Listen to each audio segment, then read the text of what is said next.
إن في خلق السماوات والأرض واختلاف الليل والنهار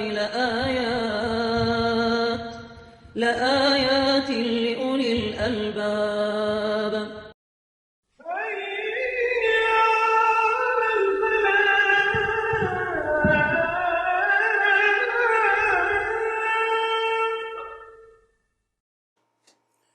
بسم اللہ الرحمن الرحیم۔ بے شک زمین اور آسمان کی پیدائش میں اور رات اور دن کے باری باری سے آنے میں ان ہوش مند لوگوں کے لیے بہت نشانیاں ہیں۔ میرے محترم اور عزیز سامعین کرام، میں نے آپ کے سامنے سورہ آل عمران کی آخری رکوع کی پہلی آیت پیش کی، یعنی آل عمران کی آیت نمبر 190۔ اس آیت میں اللہ تعالیٰ نے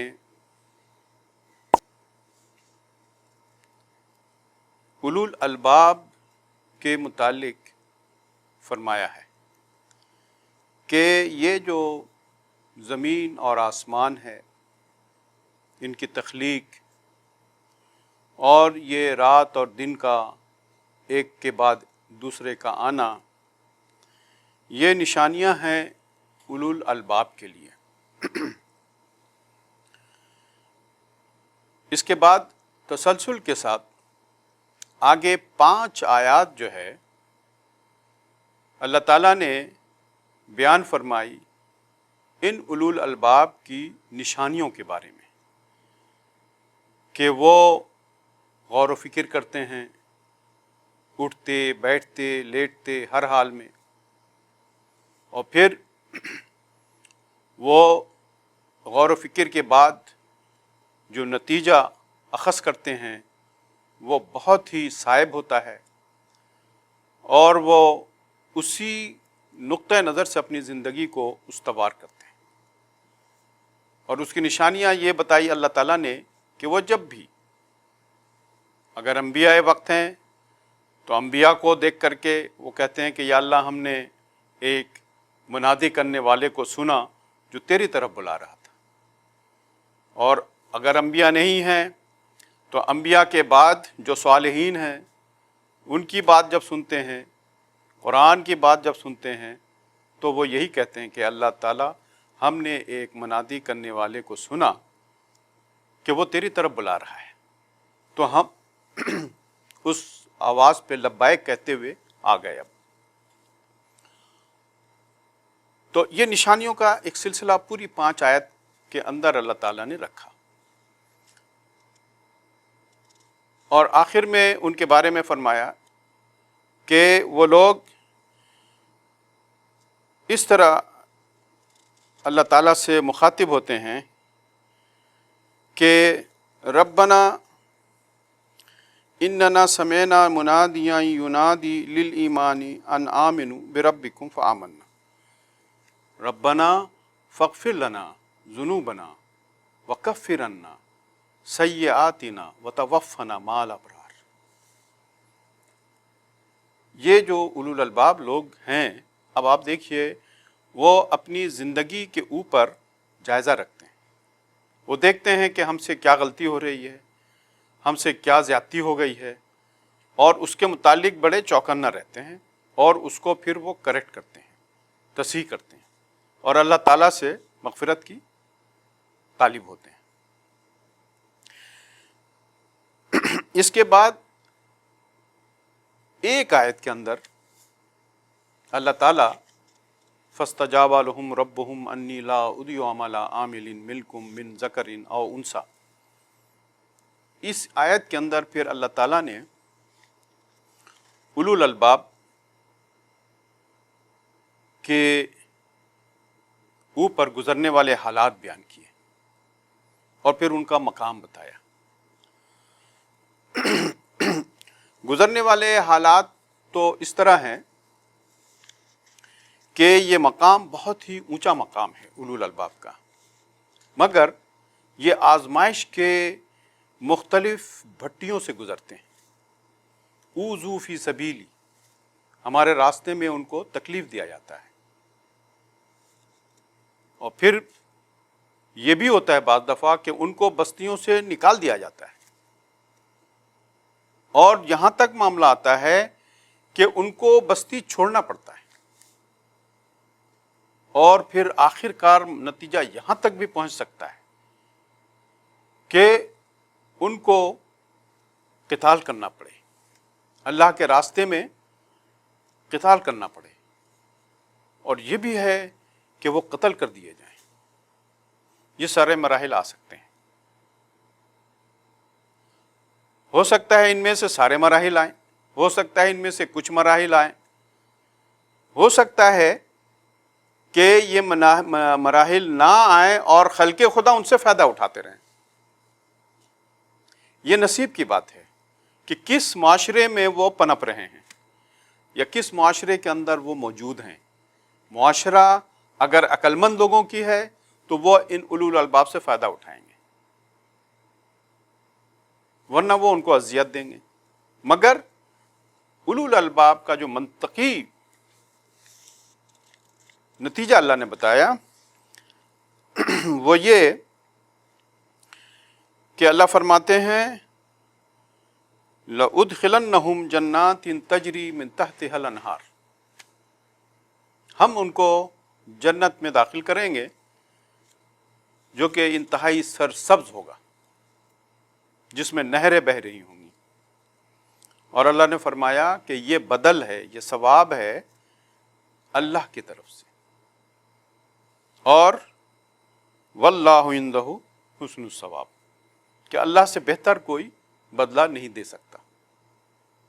ان آیت کے متعلق ایک روایت یہ ہے کہ عام الوفود وہ سال ہے فتح مکہ کے بعد، جس سال عرب کے اطراف سے مختلف قبائل وفود کی شکل میں مدینہ منورہ آئے، آپ صلی اللہ علیہ وسلم سے ملے، اکثریت ایمان لے کر آئے اور کچھ معاہدہ کر کے گئے کہ ہم جزیہ ادا کریں گے اور ہم یہ کریں گے۔ انہیں وفود میں سے کسی ایک وفد نے نبی کریم صلی اللہ علیہ وسلم کے سامنے ایک سوال رکھا کہ آپ سے پہلے جو انبیاء اکرام گزرے ہیں، حضرت موسیٰ علیہ السلام، حضرت عیسیٰ علیہ السلام جو قریب ترین کے ہیں، ان لوگوں نے معجزات دکھائے۔ حضرت موسیٰ علیہ السلام کے پاس عصا تھا، اس سے بہت سارے معجزات صادر ہوئے کہ حضرت موسیٰ علیہ السلام نے جب اس عصا کو چھوڑا تو وہ اژدہا بن گیا، اور پھر اس نے جادوگروں کے سارے سانپ نکل گئے۔ اسی عصا سے حضرت موسیٰ علیہ السلام نے دریا پہ مارا تو وہ دریا کے پانی جو ہے وہ الگ ہو گئے۔ وہی عصا سے آپ نے وہ کام بھی لیا کہ چٹان پہ مارا تو چشمے ابل پڑے۔ اسی طرح حضرت عیسیٰ علیہ السلام کے معجزات بہت سارے ہیں۔ حضرت عیسیٰ علیہ السلام کے معجزات میں سے کہ مردوں کو زندہ کر دیا کرتے تھے اللہ کے اذن سے۔ اس وقت جو لا علاج مرض، کوڑھ کا مرض تھا، اس کو آپ اپنے دست صفا سے ٹھیک کر دیا کرتے تھے اللہ کی مدد سے۔ اسی طرح اور بھی معجزات حضرت عیسیٰ علیہ السلام کے متعلق۔ تو انہوں نے پوچھا کہ آپ بتائیں آپ کے پاس کیا معجزہ ہے؟ اس کے جواب میں نبی کریم صلی اللہ علیہ وآلہ وسلم نے ان آیات کی تلاوت کی، آیت نمبر 190 سے 195، اور کہا کہ میرے پاس یہ ہے معجزہ، یعنی یہ آیت زندہ معجزہ ہے۔ اس آیت کے اندر جو تذکرہ ہے وہ ہے اولو الالباب کی، کہ میں وہ تعلیم لے کر آیا ہوں، میں وہ کتاب لے کر آیا ہوں جس کے ذریعے سے ہر دور میں ایسے لوگ پائے جائیں گے جو ان آیات میں تذکرہ ہے، اور یہ آپ صلی اللہ علیہ وسلم کا زندہ معجزہ ہے۔ آج بھی ان آیات کے روح سے لوگ موجود ہیں اور ہر دور میں ہیں، رہے ہیں۔ ان کو اولو الالباب کہتے ہیں۔ اب ہم ذرا غور کرتے ہیں اس بات پہ کہ یہ اولو الالباب کون لوگ ہیں، کن کو کہتے ہیں اولو الالباب؟ دیکھیں، اسی بالکل کم و بیش یہی مضمون سورہ بقرہ کی آیت نمبر 64 میں بھی آئی ہے۔ بالکل کم و بیش یہی مضمون کہ زمین و آسمان کی تخلیق اور رات اور دن کے آنے میں، وہاں تھوڑا سا اس انداز سے ہے کہ سمندر میں جو ہے جہازوں کا تجارتی سامان لے کے جانا وغیرہ، لیکن وہاں پہ جو کنکلوڈ کیا گیا، یہاں پہ کنکلوژن آئی ہے کہ لآیات لأولی الالباب۔ وہاں پہ جو کنکلوژن لائی گئی ہے لآیات لقوم یعقلون۔ آپ اگر ان دونوں آیت پہ غور کریں کہ لآیات لأولی الالباب، اس کا مطلب یہ ہوا کہ ایسے لوگ بہت کم ہوں گے۔ لآیات لقوم یعقلون، عقل مند لوگ، یہ بہت زیادہ ہوں گے۔ تو عقل مند بھی اچھے لوگ ہیں، یعنی ویلیویبل ہیں، مگر اولو الالباب ان سے اوپر ہیں۔ عقل لوگ دھوکہ کھا سکتے ہیں، عقل سے آپ دھوکہ بھی کھا سکتے ہیں، غلط نتیجہ بھی اخذ کیا جا سکتا ہے۔ اسی لیے دیکھیے اولو الالباب کے بارے میں جو نتیجہ کے بارے میں فرمایا اللہ تعالیٰ نے، ربنا ما خلقت ھذا باطلا سبحانک فقنا عذاب النار، یہ فیصلہ اولو الالباب دے سکتا ہے، عقل والے نہیں۔ تو یہ عام طور پر چونکہ اردو میں ترجمہ کرنا ہوتا ہے، اور یہی وجہ ہوتی ہے کہ صرف ترجمہ کر کے آپ مضمون کی گہرائی تک نہیں پہنچ سکتے، الا یہ کہ اسی زبان کو آپ خود پڑھیں اور اس کے الفاظ کی گہرائی تک جائیں۔ اب آپ دیکھیں لآیات لأولی الالباب کے معاملے میں اللہ تعالیٰ نے قوم کا استعمال نہیں کیا۔ قوم استعمال ہوتی ہے بہت بڑی تعداد کی شکل میں۔ عقل کے معاملے میں اللہ نے کہا لآیات لقوم یعقلون۔ عقل مند تو بہت ہوں گے، ہر پڑھا لکھا کچھ نہ کچھ عقل تو رکھتا ہی ہے۔ تو اولو الالباب دراصل یہ آیا ہے لب سے، لب ہے کنکلوسیو، یعنی حاصل، کشیدہ کر کے۔ آپ مطلب ایک بستی کو کشیدہ کریں، نچوڑیں، پھر آپ کو جو ملے گا وہ لب ملے گا، اولو الالباب ملیں گے۔ تو اس لیے اولو الالباب کی تعداد بہت کم ہوتی ہے، ہزاروں میں شاید 10-12 ملے اولو الالباب، عقل مند بہت ملیں گے، لاکھوں میں ہو سکتا ہے 100-200 ملے۔ تو نبی کریم صلی اللہ علیہ وسلم نے فرمایا میرا معجزہ یہ ہے کہ میری امت میں ایسے لوگوں سے کوئی بھی دور خالی نہیں ہوگا۔ وہ ہم نظام لے کر آئے ہیں، وہ ہم کتاب لے کر آئے ہیں، وہ ہم تعلیم لے کر آئے ہیں۔ اس کو پڑھ کے، اس کو سمجھ کے، اس کے اوپر تدبر کر کے ہر دور میں اولو الالباب پیدا ہوتے رہیں گے۔ اب آپ دیکھیے اولو الالباب کی نشانیاں، آگے تاریخ ہم پلٹیں اور عقل مند کی نشانیاں۔ دیکھیے حضرت اکرمہ بن ابی جہل رضی اللہ تعالیٰ عنہ، وہ عقل کے اوپر ایمان لے کر آئے۔ کیسے؟ جب فتح مکہ ہوا تو آپ نے مکہ چھوڑ دیا اور جدہ کے ساحل سے کشتی پکڑی کہ ملک چھوڑ کے چلے جائیں گے۔ وہ کشتی بھور میں آ گئی، طوفان میں آ گئی۔ تو جو کشتی کے ملاح تھے اور لوگ تھے، ملاح نے کہا کہ دیکھو اب ہم مشکل میں آ گئے ہیں، کشتی ڈوب نہ جائے، تم اسی اللہ کو یاد کرو جس نے آسمان و زمین پیدا کیا ہے۔ تو حضرت اکرمہ بن ابو جہل سوچنے لگے کہ یہی بات تو 40 سال تک 20 سال تک نبی کریم صلی اللہ علیہ وسلم ہمیں سناتے رہے، ایک اللہ کو مانو، اور اب ہمیں سمجھ میں آ رہا کہ واقعی میں آپ یہ بھی کہہ رہے ہیں ایک اللہ کو مانو۔ انہوں نے پھر وہ شعوری عقل لیا، انہوں نے کہا کہ چلو اب ہم چل کے نبی کریم صلی اللہ علیہ وسلم کی بات مانتے ہیں۔ تو انہوں نے پھر ساحل پہ آئے اور واپس آئے اور ایمان لائے، اور صحابہ میں شامل ہو گئے۔ اسی طرح بڑے عقل مند لوگ جوک در جوک ایمان لاتے رہے۔ اب دیکھیے، مگر اولو الالباب کی نشانی دیگر ہے۔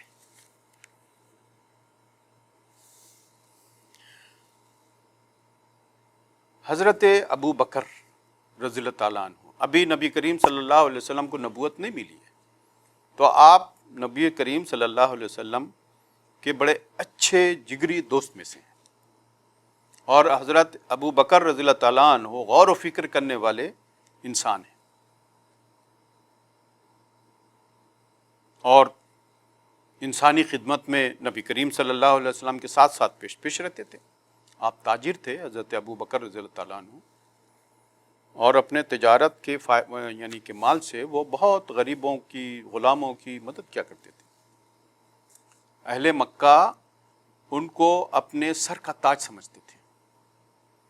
نبی کریم صلی اللہ علیہ وسلم نے جب ایک اللہ کا پیغام رکھا تو آپ نے فوراً لبیک کہا۔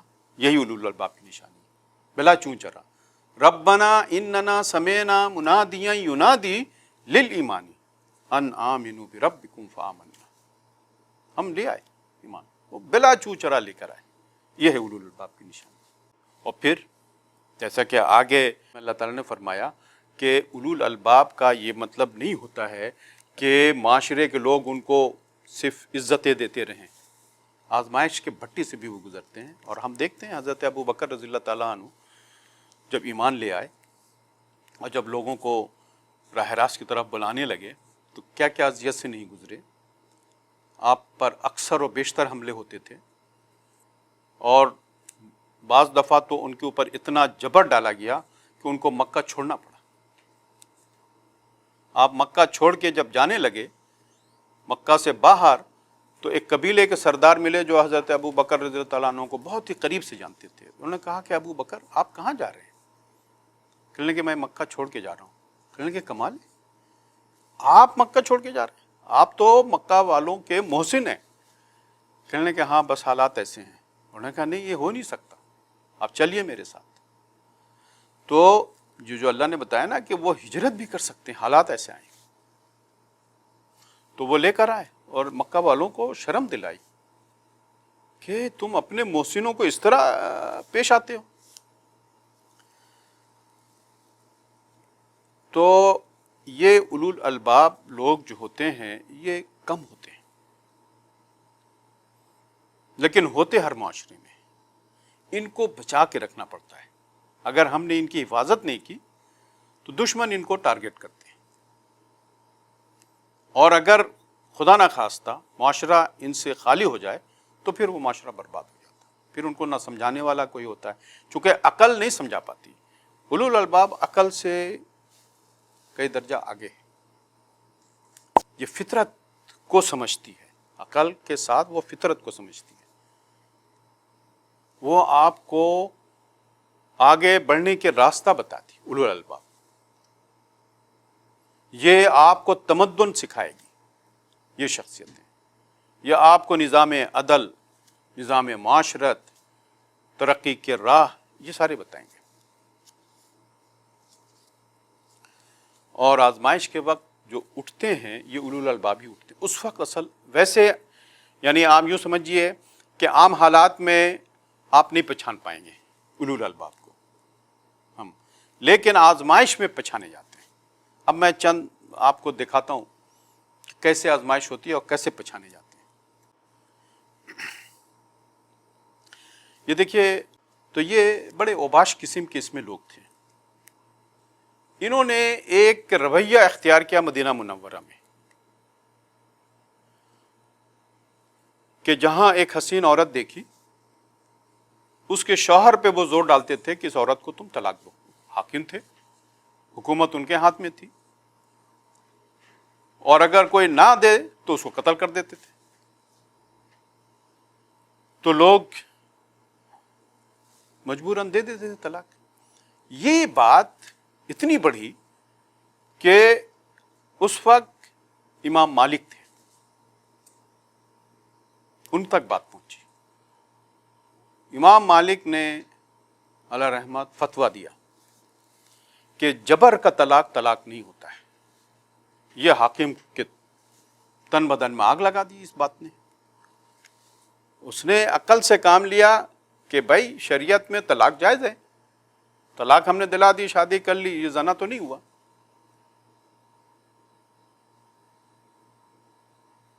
جب امام مالک نے یہ فتویٰ دیا کہ جبر کا طلاق طلاق نہیں ہے، اس میں صاف ظاہر ہو رہا ہے کہ تم لوگ زنا کے مرتکب ہو رہے ہو، اور زنا کی سزا بہت سخت ہے. تو انہوں نے کیا کیا؟ حضرت امام مالک یعنی ائمہ میں سے سب سے پہلے امام ہیں وہ، اس کے بعد امام ابو حنیفہ آتے ہیں، یعنی ترتیب کے لحاظ سے.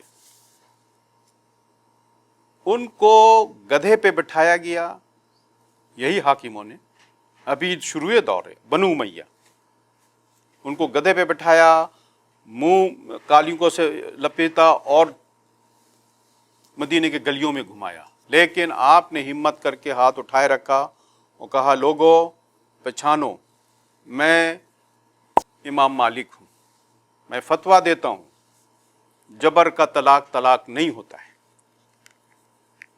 تب جا کر کے یہ جبر کا دور ختم ہوا. یہ ہے علول الباب.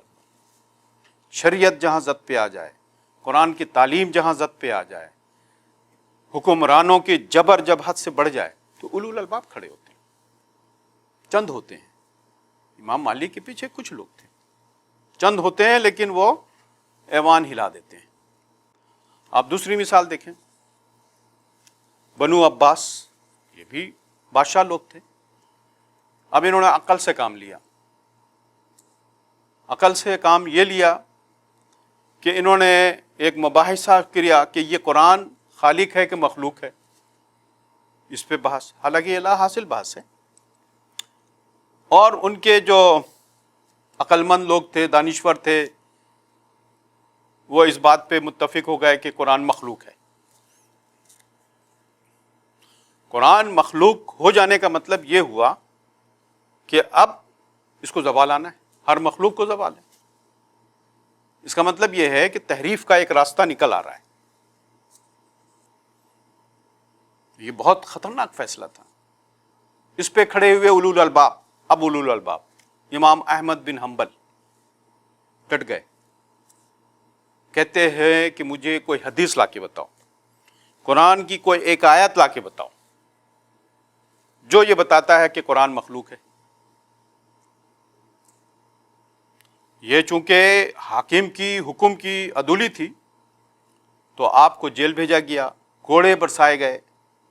خود داروغہ کوڑا برسانے والا وہ ان پہ ترس کھاتا تھا کہ حضرات آپ کیوں اپنے آپ کو ہلاکت میں ڈال رہے ہیں. انہوں نے کہا تمہیں اندازہ نہیں ہے، تم ذرا جیل سے باہر دیکھو. لوگ ہر روز آ کے انتظار میں رہتے ہیں کہ امام احمد بن حنبل قرآن کے متعلق کیا بتاتے ہیں. اگر وہ انہوں نے کہہ دیا مخلوق ہے تو سب مان لیں گے مخلوق ہے. تو یہ علول الباب ہے، یہ معجزہ ہے. آپ ڈٹے رہے اور بالآخر حاکم وقت تو یہ فیصلہ واپس لینا پڑا.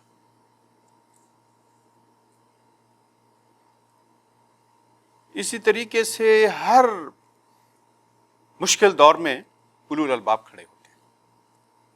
آپ آئیے اکبر کا دور دیکھیں. اکبر کے 9 رتن میں سارے عقل مند بیٹھے ہوئے تھے. انہوں نے عقل دی کہ آپ تو اتنے بڑے بادشاہ ہیں، اتنی بڑی خطے کی، پورے ہندوستان کے، آپ ذل الہی ہیں. ان کو پہلے ذل الہی بنایا کہ آپ پرتوں ہیں رب کے، ذل الہی. اب ظاہر وہ تو ان پڑھ تھا، اس کے 9 رتن اس کو چڑھا دیا. اس نے کہا اچھا. پھر انہوں نے اور ہوا دی کہ آپ ذل الہی ہے تو آپ ایک دین بھی لائیے. تو اس نے دین الہی لے آیا. دین الہی کیا ہے بھائی؟ وہ سارے دنوں کا ملغوزہ ہے. ہندوازم بھی ملا دیا، بدھزم بھی ملا دیا، جینزم بھی ملا دیا، اور اسلام کی بھی چند چیزیں لے لی، ایک نیا ایک ملغوزہ کہا کہ یہ ہے. اور پھر اس نے گائے کے قربانی پہ پابندی لگا دی، مسجدوں سے اذان پہ پابندی لگا دی کہ اس سے لوگوں کی نیند خراب ہوتی ہے. یہ آج نہیں ہو رہا ہے، خالی حالات تھے. حاکم وقت کر رہا تھا، اولو الالباب کھڑے ہوئے. کون؟ سرہندی، کیا نام ہے، وہ کھڑے ہوئے اور کہا اکبر تم کو یہ کس نے اجازت دی کہ تم غائب پہ پابندی کرو، اذان پہ پابندی لگاؤ؟ یہ کون سا دین تم لے کر آئے ہو؟ دین تو صرف اسلام ہے مسلمانوں کے لیے. اس نے جب ان کو جیل ڈال دیا، کوڑے برسائے. مگر ان کے ساتھ اور بھی تھے لوگ، انہوں نے پوری زور لگائی. تو اکبر تو مر گیا، جہانگیر کو یہ فیصلہ واپس لینا پڑا. تب جا کر کے اسلام پھر تطہیر ہوئی. جب انگریز آ گئے، انگریز کا آمد جب مغلیہ حکومت ختم ہوئی اور ایک انارکی پھیل گئی، افراتفری پھیل گئی، تو لوگ خرافات میں مبتلا ہونا شروع ہو گئے. تو اس وقت اولو الالباب کھڑے ہوئے، شاہ ولی اللہ. انہوں نے دیکھا کہ اب تو عربی سے لوگ نابلد ہوتے جا رہے ہیں، قرآن ڈائریکٹ پڑھ کے سمجھ نہیں پا رہے ہیں، کیونکہ فارسی مغل کے دور میں فارسی سرکاری زبان ہو گیا تھا. انہوں نے پھر سب سے پہلے ہندوستان کے اندر جو قرآن کا ترجمہ کیا وہ فارسی میں کیا. اس میں بڑا وابلہ مچا تھا، لیکن اولو الالباب تھے، انہوں نے ہر قسم کی وہ اذیتیں جھیل لی. انہوں نے کہا عوام کو سمجھنے کے لیے، قرآن کا سمجھنا عوام کے لیے ضروری ہے. انہوں نے یہ ترجمہ کیا فارسی میں، پھر لوگوں کو کہا، اور پھر جس طریقے سے ہم آپ اس طرح بیٹھتے ہیں ایسے ہی دروس کی انہوں نے ایک وہ روایت ڈالی کہ لوگوں کو بلاؤ، قرآن سکھاؤ. تب جا کے ذرا تطہیر ہوئی، لوگوں کے اندر شعور بیدار ہوا. پھر انگریز کا دور آیا. پھر انگریزوں نے، آپ نے تو اگر پڑھا ہوگا تاریخ کی اور کچھ کو یاد بھی ہوگا کہ اس نے بھی بڑے بڑے فتنے کھڑے کیے، جس میں سب سے بڑا فتنہ یہ قادیانی فتنہ ہے کہ نئے نبی کا گھڑ لانا، پھر اس کے بعد قرآن میں تحریف کرنا وغیرہ. اب اس پور آشوب دور میں یہ ہے ارلی 90s.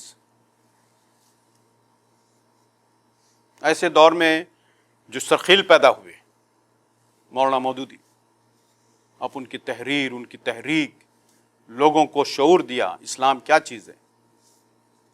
بڑی مولانا مودودی علیہ رحمت کس اذیت سے نہیں گزرے، پھانسی کے پھندے تک پہنچے، لیکن حکومت کو ماننا پڑا اور شریعت اور اسلام کی جو بےخونی تھی وہ رکی.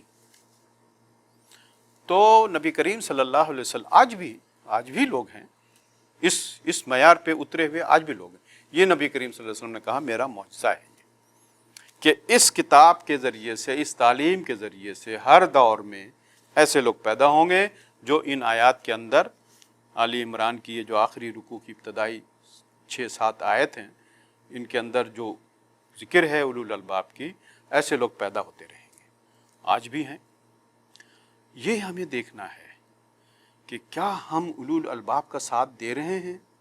یہ مجھے اور آپ کو غور کرنا ہے، اس لیے کہ اسلام کو سمجھنے کے لیے، کتاب کو سمجھنے کے لیے، نبی کریم صلی اللہ علیہ وسلم کی تعلیم کو سمجھنے کے لیے ضروری ہے کہ ہم ایسے لوگوں کی پشتبان بنیں، ان کی ہمت افزائی کریں. اور پھر ان کی تعلیم سے ایسے لوگ کھڑے ہوتے ہیں جو پھر اثر نو تعلیم کو عام کرتے ہیں، لوگوں کے اندر تعلیم کو اجاگر کرتے ہیں. پھر یہ امت سنبھلتی ہے اور یہ سلسلہ چلتا رہے گا. یہ اونچ نیچ آتے رہیں گے.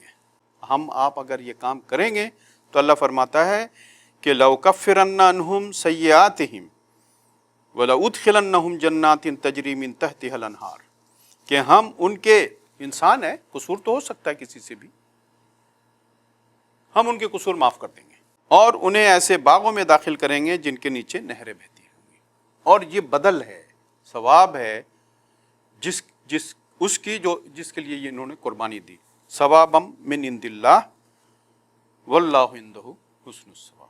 اللہ تعالیٰ مجھے آپ کو اس کا شعور عطا فرمائے، اور ہمیں اولو الالباب تلاش کرنے کی وہ نظر عطا فرمائے، اور یہ قرآن کو پڑھنے، سمجھنے، اس پہ عمل کرنے، اس کو پھیلانے، اس کو قائم کرنے کی توفیق عطا فرمائے، تاکہ ہم یہاں بھی کامیاب ہوں، آخرت میں بھی کامیاب ہوں۔ وآخر دعوانا ان الحمدللہ رب العالمین۔